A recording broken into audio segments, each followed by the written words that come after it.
So I'm here with Stephanie Sebaran, and she's a podcaster. Her podcast is called Beautifully Broken. And so what I'm going to ask you first of all is, were you involved in any kind of traditional broadcasting before you started your podcast? Yeah, I was the co-host of Live from Studio 5 on Accessible Media on AMI for a year. And for 6 years before that, I was a host and reader for AMI. Oh, wow. I wasn't aware your experience was that extensive. Yeah, so 10 years at AMI, almost 10 years. So what inspired you to start your podcast? When I finished with Live from Studio 5, we had just had Melanie Taddeo on the show. And so when I finished with Live from Studio 5, I contacted her because I knew there were things I wanted to add to my skills. And she got me into the class. And while we were doing it and we were talking about developing podcasts, I've also been a disability advocate for years. I'm the 2008 recipient of the Unsung Hero Award from the City of Toronto for my work in advocacy. And so it was something that was always on my radar. It was something I was always interested in, and I'm also a history geek. Oh, yeah. So I thought, why not combine the two? And there is so little, there's a lot on disability, there's a lot on advocacy, but there isn't a lot on disability history. Yes, that's right. And so I thought, this is an area that needs to be looked at, needs to be talked about. Delves into various eras of the history of disability, right? Basically. Global disability history. Global disability. Yeah. Okay. Yeah. And so what does podcasting as a medium have to offer that you typically didn't find in terrestrial radio? Well, with the exception of, because I'm initially broadcasting it on Voices for Ability radio, so I do have to fit into a time slot, into a 1 hour time slot. But usually with podcasts, you're not doing it on a radio station or something like that. So you have the freedom to have it, 20 minutes, have it an hour, have an hour and a half. So it doesn't constrain you in the same way, time-wise, first of all, if you're talking about something or you're interviewing somebody. You can also go wider on topics than maybe a station might want you to. You have a little bit more freedom. The first episode of my show was the history of people with disabilities in freak shows, sideshows, and circuses. So I was interviewing guests from around the world. I had one guest that I was speaking to who was in Australia, another one who was in England. Oh, wow. So I obviously, because my show's pre-recorded, I was recording them at different times and then editing the whole thing together. And if you're in terrestrial radio, you can't do that. Yeah, absolutely. Everybody has to be available at the same time. Do you think podcasting will one day become competitive with terrestrial and satellite radio to the point where it could surpass those mediums in popularity and profitability? I think it's probably already heading in that direction. It's become such a big area. There are so many podcasts out there. Remarks that have been made by public figures in podcasts have been reported in mainstream media and even led to the downfall of Milo Yiannopoulos, for instance, who appeared to have underestimated the reach of podcasts. Do you think there will be more incidents like that in the future? Were you aware of what happened with him? No. Well, he was a political commentator, a very incendiary figure, would say a lot of provocative things. And in this one podcast, he talked about how when he was a teenager, he had an affair with a man, and he said, well, I don't feel like it was wrong because I pursued him. But the way people felt about it was that this guy's kind of trying to justify pedophilia and destroyed his career. Okay. And, he made the remark on the podcast and nothing happened at the time, and then somehow it made the mainstream media, and that was when it destroyed his career. Okay. So do you think the podcasting could become that influential in terms of having a seismic effect on mainstream media? I think it could. What I have found is I just launched my Facebook page for my show, and I've been amazed that just in the matter of days since I published it, the response that I'm getting. Aside from the fact, people going through the link in it to listen to the first 2 episodes of my show, I'm also being contacted now from people that work for CNN, CBS, NBC, CBC, wanting to friend me on my Facebook page. So there's a huge it's all of a sudden, just in the matter of days, I'm getting all these requests. So obviously, there is a huge audience, and there's a lot of people that are watching for these things. So people are very aware. And what kind of podcast do you tend to gravitate towards as a listener? I think because, like I said, I'm a history geek, so that would be the first thing. I like stories about people. Doesn't have to be historical, but I like stories about real people or events, anything like that.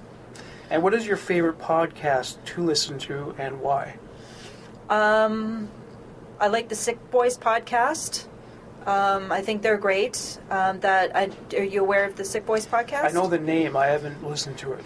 It is 3 guys. I think it used to be 4, but one of them passed away. 3 guys with either disabilities or serious illnesses that talk about their illnesses and how it affects their life, and in a light way. They make fun of themselves. They joke about themselves. They talk about their experiences, and I just think that it's very well done. And there's currently little to no censorship on podcasts since it is distributed via the internet. In some cases, people like white supremacists have appeared on podcasts or hosted them. Do you feel some censorship should be introduced, or should it remain like the Wild West? I don't think it should remain like the Wild West. I think there has to be a limit, because when it comes to white supremacists, things like pedophilia, things like that, there are lines that shouldn't be crossed. And I know for my show, what I put on, I have a warning at the beginning of my show because of the fact that when we're talking about certain eras in history, certain language was used. And you can't talk about those periods of history without using that language because that's what they said. Mm-hmm. So I have a disclaimer at the beginning of the show that says that although it's not appropriate in 2018, there is language being used that was used in the eras being discussed. And the listener discretion is advised. So I put that at the beginning of it. But I think that certain things have to be should not be allowed. Sure. If you had a choice between podcasting and a show on terrestrial radio, which would you choose? Like if the circumstances were similar, like same pay and same amount of reach, all things being equal? I've done both. Mm-hmm. So I liked, having been the co-host of a daily show, I did like the pace of it. Although it can get a little crazy because it is a daily show, they both have their good and bad points. With podcasting, I have more time to be creative. Mm-hmm. When I'm interviewing people, when I'm editing, when I'm trying to find sound clips or music or whatever for the show, I have that time to be creative about it and really think about it and take my time. Whereas with a live show, you don't have that. Sure. And what challenges have you faced as you have built your podcast audience? I think, especially with the first episode, of course, people weren't sure what to expect. So it was getting just people to be willing to listen to the first episode. Come on, you got to listen to this. You're really going to like it. And just building that up in people where they were like, okay, when's it on? And because it's only on one night a month, I put the shorter edited version, the shorter edit on the station. The full-length episode, the full-length interviews are on YouTube and on my website. So people will say to me, oh, what did you edit out? People that know me. And I'll say, go to YouTube and listen to the full interview, because there's a lot of great stuff that they're missing. So it was just sort of just building that interest. And now what's happening is those people are telling other people. Yeah. And that's exactly what's happening. I think that's what happened with my Facebook page for the show, because a lot of the people that I'm connected with in the voice industry told other people. Yeah. Because they had listened to it. So then now those people are trying to friend me, so it just kind of spread out that way. So it's just building that initial audience, and then it's like the old shampoo commercial. They tell two people and they tell two people. Yeah. So that's what's happening. Speaking of Facebook, do you still have to aggressively promote it through social media, or is it more taking care of itself? No, and you have to stay on top of it. Yeah. I am constantly posting things so that, to keep people's interest, too, in between episodes, because it is only once a month. I would like to be able to do it more often, but being the writer, editor, interview chaser, doing everything but the final audio, which Sean does, there's no way I could do it more often without 4 or 5 other people working with me. Yeah, it's just not physically possible. Especially, chasing the interviews and setting those up and doing the interviews and everything else. So I think that, sorry, what was the question again? I was just, wondering, I guess, it's foolish to make this kind of assumption. Just thought, like, you're talking about how you've attracted a lot of people to the Facebook page. I was wondering, like, do you still have to, every episode when it's published, do you still have to go on the Twitter and the Instagram and everything? I'm on that. Yeah, that's what I was talking about. I lost my mind there for a second, my train of thought. I'm constantly, in between episodes, I'm posting about what the next episode is about. I'm posting other things to do with disability issues so that it keeps people's interest.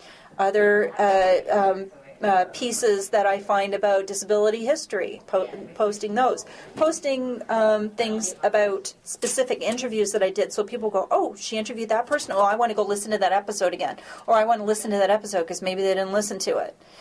So sort of sending those hits so that it keeps people interested in between episodes. Right. That's the thing. Well, thank you very much for discussing your show with me today. I appreciate that. Thank you. Thank you for asking me. Thank you.